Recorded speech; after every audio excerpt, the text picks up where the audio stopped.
In an industry that is awash in a sea of acronyms that define firms by a handful of partners or founders, IA has always stood apart in that its name and practice were never about one person. The focus has been, and always will be, on the design and the professional. The firm would not be named for its founder, but for what it does. There was no ego trip here for David. He didn't put his name in the firm as some of our competitors do, right?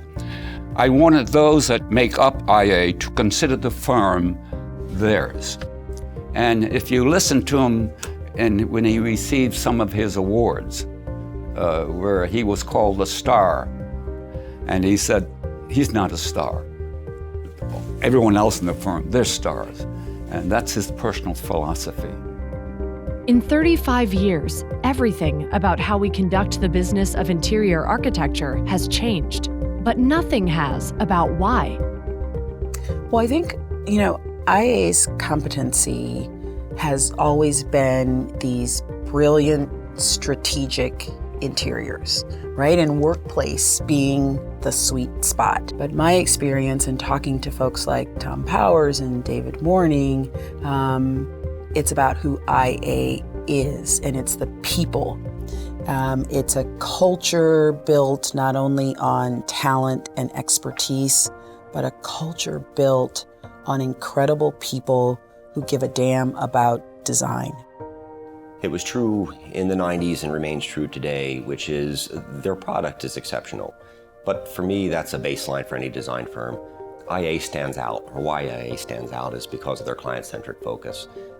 That's not something you can expect from every design firm that's out there today, but something in my mind that's always been very unique about IA. IA is all about problem solving. And what I appreciate about the teams at IA are they think through the problem and don't just come back with a prescriptive solution, but come up with a variety of solutions. Since we first opened our doors in 1984, our firm has been a group of change makers focused on our people, our clients, and our world-class interiors. I think a lot of firms talk about strategy. IA delivered it. And I've been doing this for, just a few decades, and I can tell you that when you work on a great project with a great client and great consultants, you just want to do that again. And that's just a given with IA. You just know it's going to be a great collaboration. If I were to describe IA, I would say experts in the design area. I'd say extremely trustworthy. And again, partnership. They have a very reciprocal relationship with all of the people that they work with. They're always going to follow through and you can always trust them. One of the reasons I continued to work with IA is I could go to Chicago office, the New York office, wherever I had work to do. I knew it would be consistent, and I knew it would be great design done by great people with great service.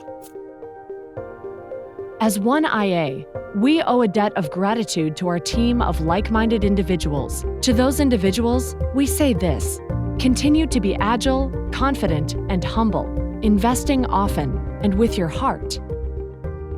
These days, the big firms that are doing architecture, they understand that all the growth is within interiors. I love that. Being Interior Design Magazine, that's like what you want to hear because it's both, right? Outside, inside.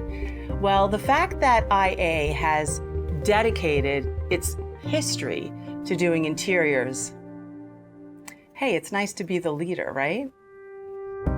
Whether you look at our organization at year 1, 35, or 300, you won't find us counting awards, square footage, revenue, or dollars saved. It will be our investment in each other that define our successes and chart the course for the years to come. I'm just so proud of where you've been, where you're going. The future is bright with IA, and happy 35th, and here's to the next.